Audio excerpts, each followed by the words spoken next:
Oke, baik. Terima kasih. Selamat pagi. Hari ini adalah lecture terakhir kita. Jadi nanti akan bermain-main menyusun puzzle. Jadi puzzle-nya nanti adalah fragmen dari ikatan kimia, kemudian disusun oleh data spektrum 2D NMR untuk membentuk cross structure atau struktur keseluruhan dari senyawa organik. Ya. Disclaimer dulu. Jadi sebelum masuk di problem solving ini perlu diketahui bahwa untuk elustrasi struktur ini tidak bisa kita hadir di kelas beberapa kali ataupun belajar di lecture keempat kemudian untuk menghadapi problem set lain di struktur yang lain terus kita bisa langsung interpretasi. Jadi butuh beberapa kali latihan dan saya sendiri pun juga walaupun sudah bekerja di NMR spektroskopi beberapa tahun, dan saya rasa Prof. Tasno juga bahkan lebih dari berpuluh-puluh tahun, tetapi terkadang masih mengalami kendala dalam elustrasi struktur. Ada beberapa senyawa saya juga masih stuck sudah beberapa bulan ini tidak bisa diinterpretasi karena memang ada missing link di situ, jadi tidak bisa dilihat korelasi itu di NMR-nya. Butuh ya pertama karena memang butuh banyak latihan dan diskusi dengan rekan-rekan lain yang expert di bidang elustrasi struktur. Akan ada tiga problem set hari ini. Problem pertama dan problem kedua itu NMR yang umum kita temui di modul-modul kuliah. Jadi saya ambil di perkuliahan dan nantinya elustrasi strukturnya akan cukup mudah dan logis ya. Dan untuk problem ketiga ini yang lebih advance, saya ambil dari struktur senyawa bahan alam yang saya isolasi. Mungkin nanti ada beberapa hal yang perlu diperhatikan dalam elustrasi struktur untuk problem ketiga karena tidak hanya memahami basic teorinya, tetapi juga seperti kalau kita bekerja di bahan alam, perlu adanya namanya secondary tracking. Jadi untuk melihat jenis sampel yang kita teliti, terus senyawa metabolit sekunder apa yang ada di dalamnya. Dari situ nanti kita bisa itu akan membantu kita dalam melakukan elustrasi struktur senyawa bahan alam. Kenapa saya bilang senyawa bahan alam? Karena memang isolasi hasil senyawa yang kita isolasi itu kita tidak tahu strukturnya. Kalau sintesis kita bisa prediksi struktur produknya itu apakah dia sesuai dengan target ataupun related dengan reaktan yang kita gunakan itu nanti dikonfirmasi dari data proton dan karbon, cukup dari data proton dan karbon. Kita masuk untuk problem pertama. Problem pertama ini spektrumnya saya ambil dari lecture pertama. Ini saya hapus dulu untuk strukturnya, jadi kita mencoba untuk melakukan interpretasi di spektrum yang kosong, artinya tidak ada struktur di sini. Jadi kita mulai dari awal. Yang pertama yang sudah kita bahas hari Senin lalu, Prof. Francis juga menyebutkan bahwa kita perlu identifikasi jenis proton. Untuk di proton NMR kita perlu identifikasi jenis protonnya, kemudian multiplisitas, dan integrasinya, integration. Kemudian kita masukkan semua data proton itu ke dalam tabel NMR. Ini misalnya kalau ada chemical shift di sekitar 6, kita mulai dari yang paling downfit, yang paling besar nilai ppm-nya. Kita urutkan sampai ke yang paling kecil ppm-nya, chemical shift-nya. Kita sudah tahu, kemarin juga sudah disarankan untuk membuka tabel NMR, bagian-bagiannya untuk pembagiannya seperti di atas 5 ppm itu kemungkinan karakteristik dari proton untuk yang menempel pada karbon sp2. Kemudian di antara 3 dan 5 itu biasanya proton yang berdekatan pada heteroatom. Sedangkan sisanya 3 ke bawah atau 3 sampai 1 ppm itu proton-proton biasa seperti proton metilin, methin, kemudian metil, itu di sekitar 3 sampai 1 ppm. Dan khusus untuk metil biasanya intensitas yang dihasilkan itu jauh lebih tinggi dibandingkan yang lain. Apakah itu metilin atau metin, CH2 atau CH, ya. Jadi kita lihat dulu multiplisitas masing-masing proton. Kalau kita lihat di yang paling dalam fit ini 6,4 ppm. Chemical shift di 6,4 ini multiplisitasnya apa? Ada yang bisa jelaskan? Dan bagaimana menurunkan J couplingnya atau coupling konstan dari multiplisitas yang dihasilkan?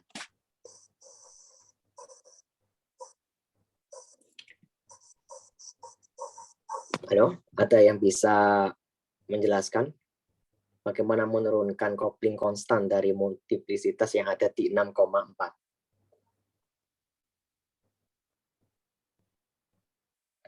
Mungkin saya minta tolong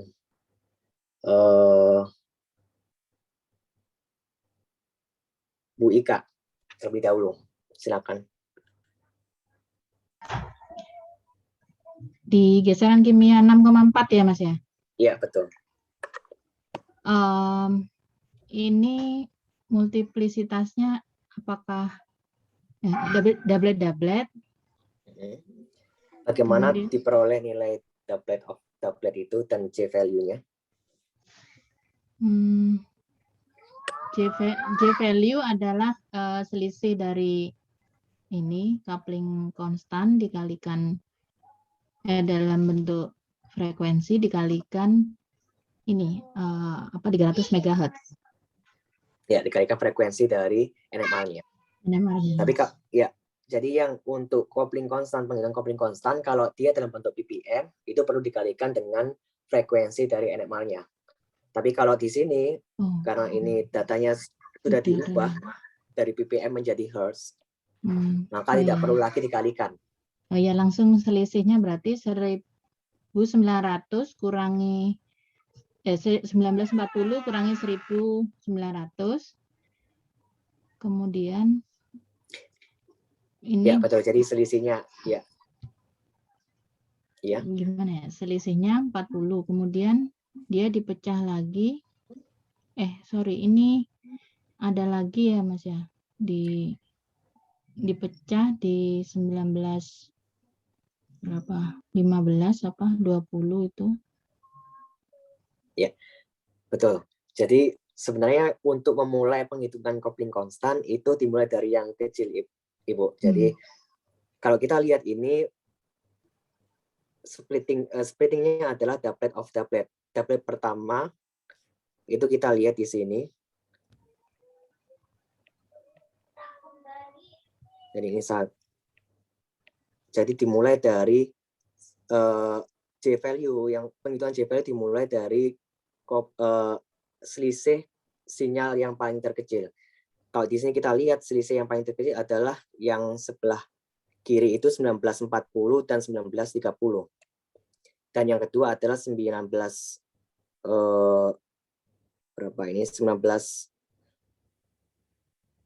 15 dan 20, 19 sekitar 1915 dan sampai 1905 ini sama ini. Jadi ini jadi J value yang pertama itu harus sama dengan kiri dan kanan, itu harus sama. Jadi seperti ini. Ini sekitar, kalau kita hitung selisihnya sekitar 10. Jadi ini yang kiri dan kanan. Kemudian J value yang kedua itu adalah yang selisih rata-rata antara yang kiri dan kanan. Jadi selisih yang paling besar. Jadi yang kiri ini nilai tengahnya ada di 1935. Betul. Sedangkan yang ini sekitar 1905. Iya, di sini. Jadi ini nanti ya. Jadi penurunannya dimulai dari yang terkecil kemudian masuk ke yang besar. Yang besar ini adalah rata-rata dari dua sinyal kiri dan kanan. Kalau ini doublet of doublet. Sedangkan kalau triplet itu artinya nilai J value-nya sama antara yang Kiri, misalnya kita punya 1, 2, 1, maka J value antara kiri dan tengah dan kanan ini nilai J value-nya sama. Ya. Yang mengikuti segitiga Pascal triangle itu semua J value-nya seperti triplet, quartet, pentet itu nilai J value masing-masing sinyal adalah sama. Sedangkan kalau yang tidak mengikuti segitiga Pascal, ini J value diturunkan mulai dari yang terkecil sampai yang terbesar. Itu ya. Jadi untuk doublet dimulai dari yang kecil, terus kemudian nilai terbesar diambil dari nilai tengahnya. Jadi untuk yang 6,4 kita tulis chemical shift-nya adalah chemical shift salah satu chemical shift diambil dari nilai rata-ratanya 6,40. Kemudian integrasinya kita lihat ini 1. Dan J value-nya dan multiplicity doublet of doublet dengan nilai J value 16 dan 10. 16 itu yang besar, kemudian yang 10 itu yang paling kecil. Doublet pertama, doublet kedua itu 10. Ya, untuk yang 6,4. Kemudian untuk antara 5 sampai 5,3 ini integrasinya adalah 4. Karena kalau kita lihat dari ketinggiannya ini 4 kalinya dari yang 6,4 ini. Jadi ada 4 proton di dalamnya. Kalau yang 6,4 ada 1 proton di dalamnya.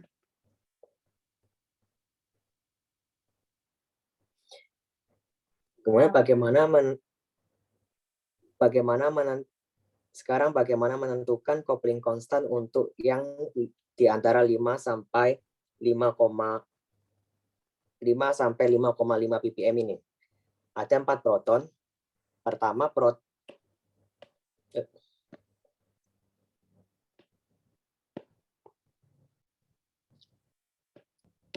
ada 4 proton. Kalau kita lihat pertama adalah ada 1 proton di sini. 1.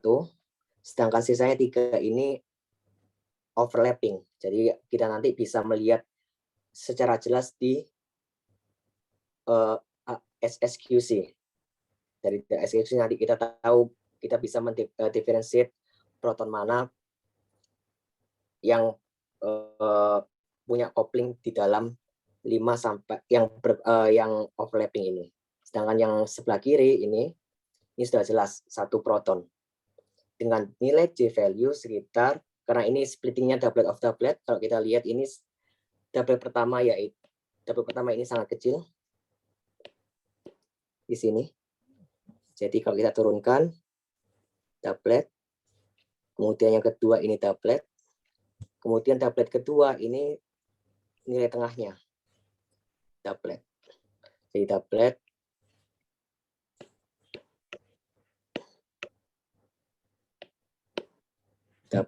of doublet. Doublet.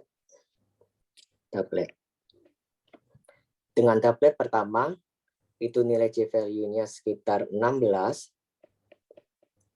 Hz. Doublet kedua yang paling kecil, nilai J value-nya sekitar 3 Hz. 16 dan 3 ini saya kira-kira aja ya, karena memang perlu software untuk menghitung secara pasti nilainya. Jadi sekitar 16 dan 3.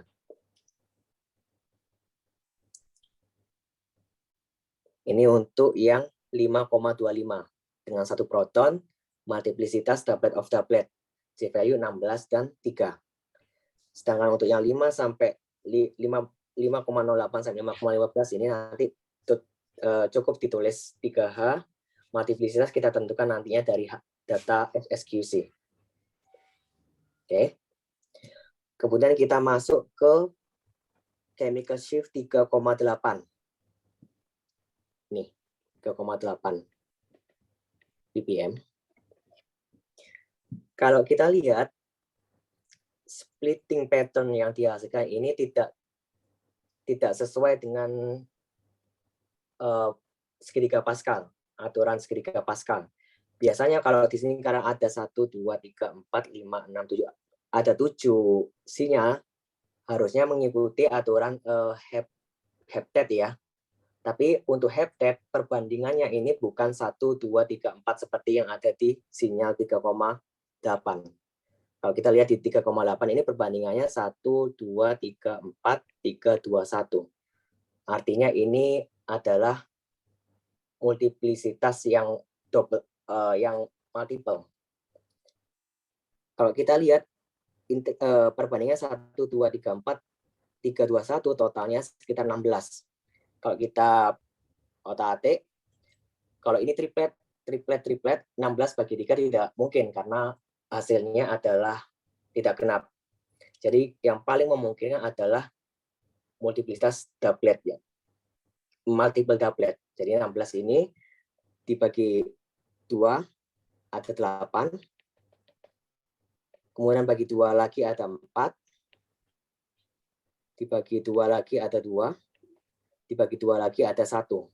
Jadi pertama doublet, doublet, doublet, dan doublet. Jadi doublet, doublet, doublet, doublet. Jadi ada 4 kali doublet. Doublet of doublet of doublet of doublet. Ini yang memungkinkan. Tapi kalau kalian masih bingung menentukan, cukup ditulis multiplet, it's enough. Tidak perlu menurunkan secara detail juga tidak masalah sebenarnya. Tapi kalau ingin tahu secara pasti multiplisitasnya, kita bisa turunkan itu dari jumlah sinyal dan intensitasnya, kemudian dianalisis apakah mengikuti pattern doublet atau triplet. Karena ini triplet ada 3 tidak memungkinkan, 16 bagi 3, maka kemungkinan yang paling besar adalah doublet, multiple.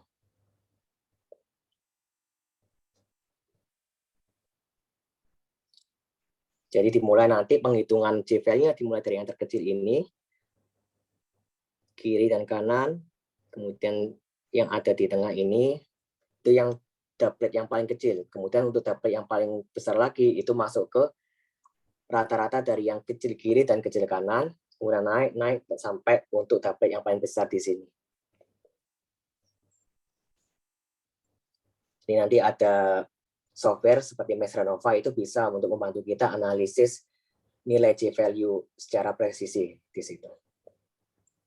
Edwin, Iya, Pak. mungkin nanti di akhir session yang ke-7 mau kasih lah apa itu aplikasi Supernova itu ya, gimana menerapkannya mungkin ya. Oh ya, boleh. Di akhir nanti yang saya ya mungkin nanti kalau memang ada waktu dan kita coba untuk bagaimana cara mengolah data di Mesh Renova ya. Iya. Itu aja, Win. Ya. Ya, terima kasih, Pak. Untuk software nanti bisa minta teman-teman lab seperti Pak Bisa Jo. di Johannes atau Yani. Ya, gitu. Nanti. Bapak meninggalkan tempat ya.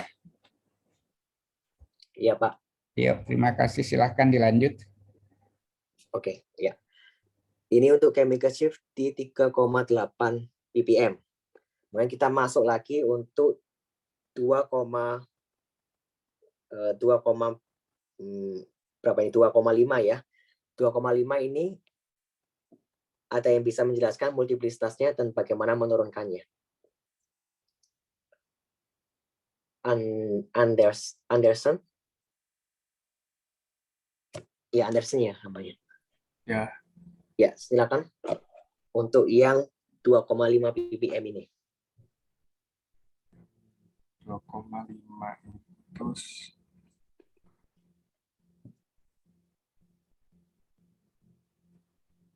sepertinya doublet 3 kali ya.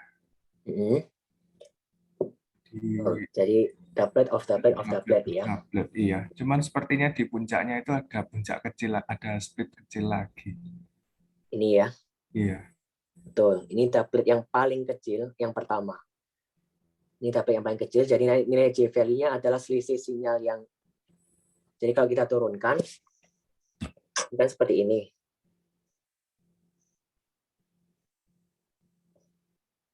Jadi kalau kita turunkan, maka doublet kecil seperti ini.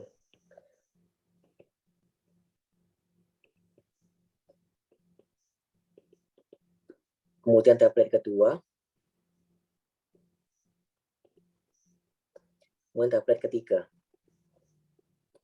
Ini doublet. Kemudian ini doublet. Ketiga doublet. Jadi doublet yang paling besar ini, doublet kedua, doublet ketiga. Jadi kalau dihitung sekitar 13, 6 sama 2 Hz. Sekarang pertanyaan saya adalah, kalau kita lihat di spektrum 2,5, di sinyal 2,5 ini seperti tidak simetri ya. Jadi bukan harusnya biasanya kan satu ketinggiannya sama. Ini ketinggiannya sedikit berbeda. 1 banding 1,5 seperti miring seperti ini. Ada yang tahu alasannya?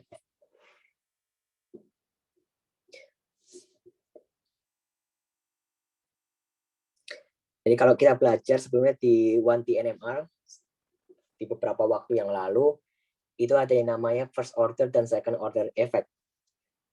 Yang kita amati sebagian besar adalah first order. Jadi first order itu yang sinyal-sinyal antar proton yang memiliki ketinggian yang sama. Jadi seperti yang sebelah kiri, yang di 6,4 ini ketinggiannya hampir sama kan, doublet of doubletnya. Tapi untuk yang di 2,5 ini agak miring karena akibat dari second order effect. Jadi dapat ya materinya second order effect ini. Jadi second order effect ini diakibatkan karena selisih dari chemical shift dalam bentuk Hertz terhadap nilai J value-nya ini sekitar 5 atau kurang dari 5. Makanya terjadi namanya leaning signal. Jadi sinyal yang mengalami kemiringan.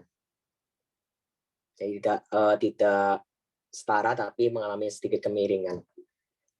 Ini karena akibat selisih chemical shift dalam bentuk Hertz itu terhadap nilai J value itu kurang dari 5 atau bahkan sangat lebih kecil, sehingga kalau lebih kecil dari 5 maka leaningnya, second order effect-nya akan terlihat secara jelas. Jadi terkadang ada yang sampai 1 banding 2 ketinggiannya, perbedaannya. Tapi kalau itu di atas 5 atau sangat besar, maka dia intensitasnya setara. Jadi tidak akan terjadi leaning di sinyal tersebut. Itu ya, karena adanya second order effect. Tapi tidak perlu khawatir, second order atau first order nilai J value-nya tetap sama. Dan cara untuk menurunkan coupling konstannya atau multiplisitasnya itu juga sama. Itu untuk 2,5 ppm. Kemudian kita masuk ke 2,2 ppm. Ini.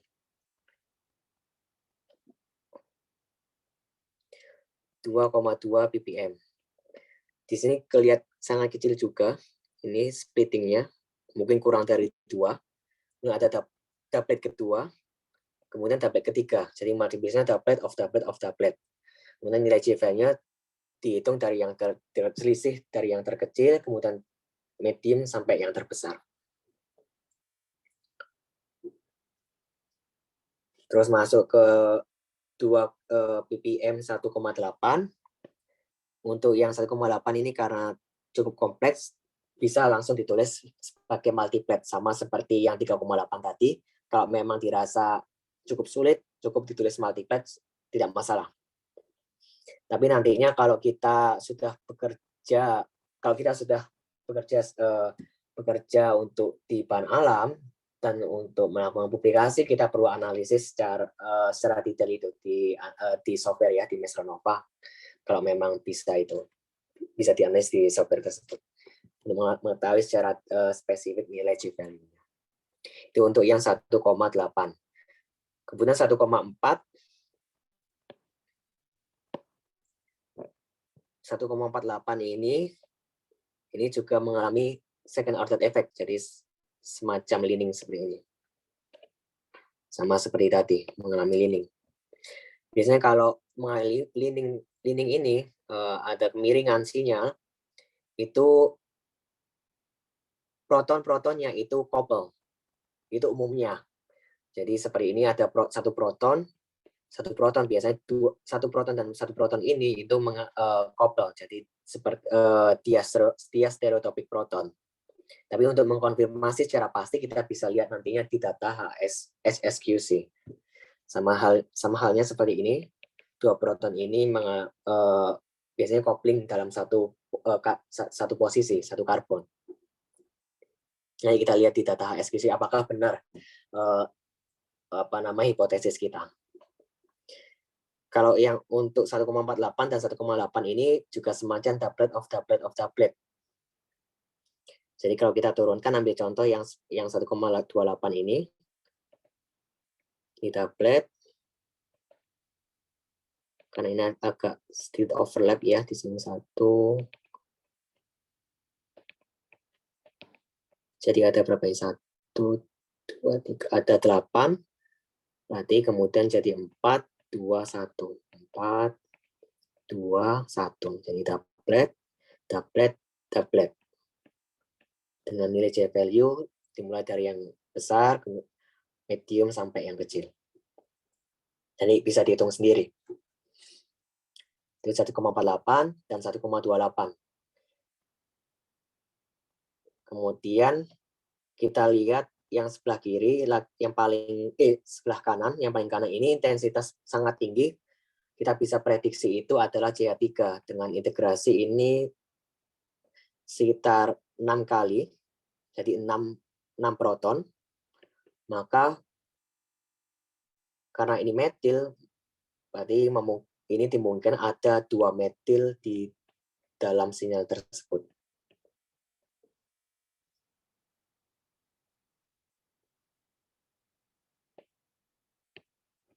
Ada 2 metil.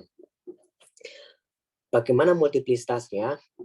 Ini kalau diperbesar semacam triplet ya. Semacam triplet, 1, 2, 1. Kita bisa tulis ini triplet dan triplet. Tapi untuk memastikan lagi kopling konstannya, ini nanti kita lihat dari data SSQC.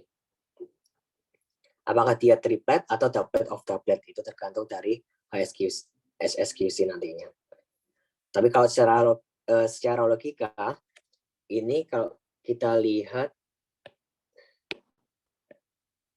integrasinya, itu semacam 2, 2, 2. Jadi kalau triplet biasanya ini ketinggiannya itu langsung gini integralnya. Tapi kalau ada pembagian seperti ini, kemungkinan besar adalah doublet of doublet. Karena dibagi 2, ini 2-nya ini jadi 1, dan 1, ini 2. Jadi doublet of doublet. Doublet pertama dimiliki satu metil yang pertama, doublet kedua dimiliki oleh metil yang lain.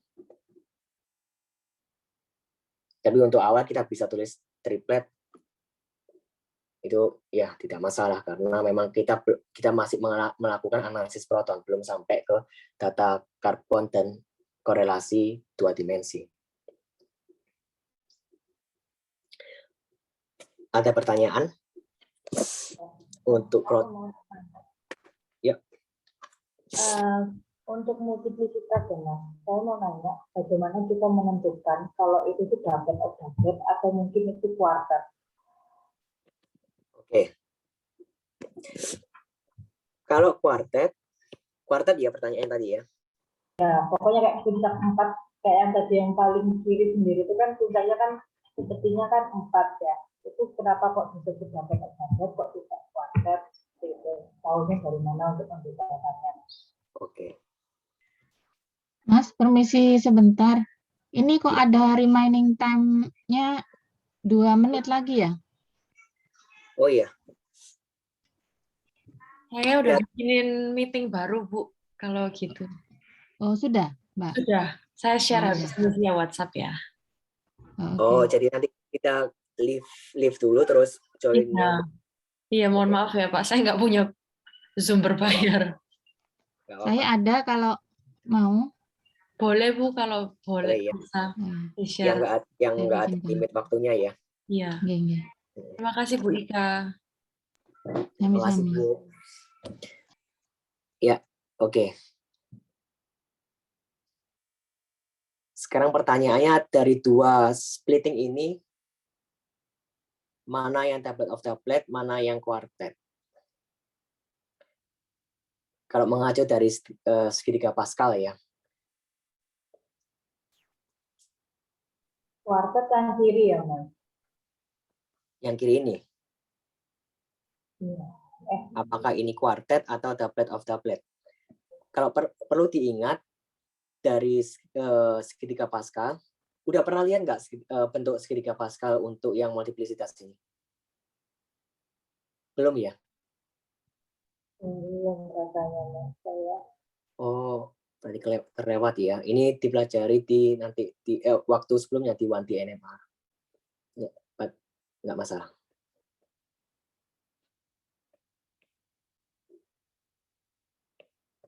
Jadi ini segitiga Pascal.